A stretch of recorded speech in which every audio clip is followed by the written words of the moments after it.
Hello, my little unicorns. I am with you today for our first episode of Backpacking for Beginners. Today we're going to be talking about picking a destination. Now, picking a destination, it's not as simple as throwing a dart at a map. Well, it can be. There's nothing to stop you doing that. But if it's your first time traveling, I probably would suggest just a little bit more research. Just a little bit. But if that's what floats your boat, hey, do it. Who am I to judge? In picking a destination, the first thing you want to think about is, what do you want to get out of your trip? What is it that really you want to get from the experience? It might be as simple as laying on beautiful exotic beaches somewhere. You might want to trek through jungles. You might want to volunteer in an orphanage. What is it you want from your trip? You need to think about that, because obviously that's going to impact where you're going. So think about that. Number 2, you need to do your research. Think about the time of year you're going to be traveling. Obviously, there's different seasons everywhere, and sometimes seasons you're not expecting. So like in Australia, you have wet and dry seasons, which some people don't know. You might get a wet season in Asia or Southeast Asia. Think about the weather that you are comfortable travelling in and that you want to be travelling in, and also how that's going to impact what you're actually able to see. You need to look at the visas that are available to you, because that's going to impact the destination as well. You might not be able to get a visa for the length of time you're planning your trip for.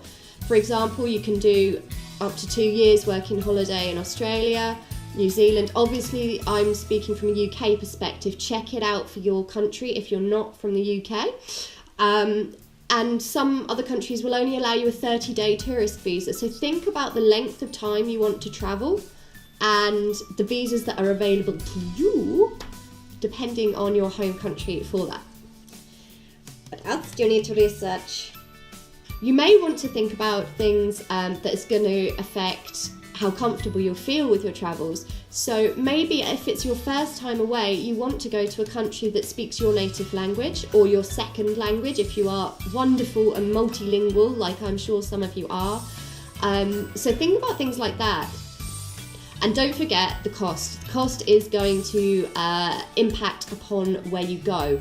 You're going to have a budget. Whether you've saved up already or you're going to save up, you will have a budget. And I'm telling you now, you'll need to grow that budget, because it'll be more than you think. It will. If it's a small budget, you're going to want to go to countries where things are cheaper than your home country. You have a better exchange rate. If it's a larger budget, then maybe you're not so bothered, but you will need to sit down and look at the costs of everyday things in those places, costs of accommodation, costs of internal flights, trains, buses, boats, however you're going to travel. You're going to need to think about that, and whether the destination you have picked is going to suit you for that. This is really short, and it's meant to be. These videos are, in an ideal world, going to be under 5 minutes. I am going to try and pack as much information in as I can for you. If you need more or you have more questions, put the comments down below and I will answer them for you. I will be back next Friday for episode 2, so please come back and see me again. I don't know what episode 2 is yet. Shit, hang on. Okay, so come back next Friday for episode 2, when we will be looking at getting a visa. I will see you then. In the meantime, go to my Facebook, Twitter, Instagram, my blog. All the links are down below. If you enjoyed this and you found it helpful, like, subscribe. Thank you, bye! I'm super excited because I have got something really special for you lined up. This is a beginning of a mini series.